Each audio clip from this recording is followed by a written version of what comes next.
भक्कर में para force के enforcement और इन्वेस्टिगेशन ऑफिसर्स की भर्ती के अमल का आगाज हो गया, जिसका डिप्टी कमिश्नर एहसान अली जमाली ने मेला ग्राउंड में मुआयना किया। उन्होंने फिजिकल टेस्ट का जायजा लेते हुए शफाफियत, मेरिट और नौजवानों को यकसा मौके फराहम करने के अज़म का इजहार किया। वाक़े की पूरी तस्वीर जानते हैं एम साइद बुशारती के जामे न्यूज पैकेज में। बक्खर में पैरा फोर्स की भर्तियों का अमल जारी। डिप्टी कमिश्नर एहसान अली जमाली ने मेला ग्राउंड में फिजिकल टेस्ट का मुआयना किया और भर्ती के अमल में मुकम्मल शफाफियत और मेरिट की यकीन दहानी करवाई। रिपोर्ट एम सईद बुशारती और आप देख रहे हैं आज तक। आप देख रहे हैं आज तक न्यूज,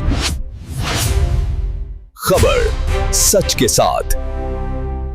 डिप्टी कमिश्नर बक्खर एहसान अली जमाली ने मेला ग्राउंड में पैरा फोर्स के इन्फोर्समेंट ऑफिसर्स और इन्वेस्टिगेशन ऑफिसर्स की भर्ती के अमल का जायजा लिया। इस मौके पर डिप्टी कमिश्नर ने उम्मीदवारों के फिजिकल टेस्ट का मौके पर मुआयना किया और उम्मीदवारों से कहा कि वो मुकम्मल यकीन और भरपूर मेहनत के साथ फिजिकल टेस्ट में हिस्सा लें। डिप्टी कमिश्नर एहसान अली जमाली ने इस अमर की यकीन दहानी करवाई कि फिजिकल टेस्ट समेत भर्ती के तमाम मराइल में मेरिट और शफाफियत को अवलीन तरजीह दी जाएगी। उन्होंने कहा कि भर्तियों का पूरा अमल कवायद और ज़वाबित के मुताबिक मुकम्मल किया जा रहा है और हर उम्मीदवार को यकसा मौके फराहम किए जा रहे हैं। इस मौके पर additional deputy commissioner general doctor Arshad Bhattu, assistant commissioner Ghulam Mohiuddin Raza, incharge para force Mehar Sajad Ahmad, police अफसरान और दीगर मुताल्लिका अफसरान भी मौजूद थे।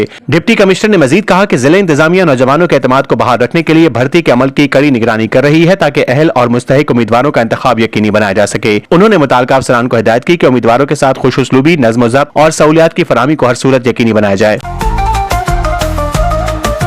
आज तक न्यूज, खबर सच के साथ।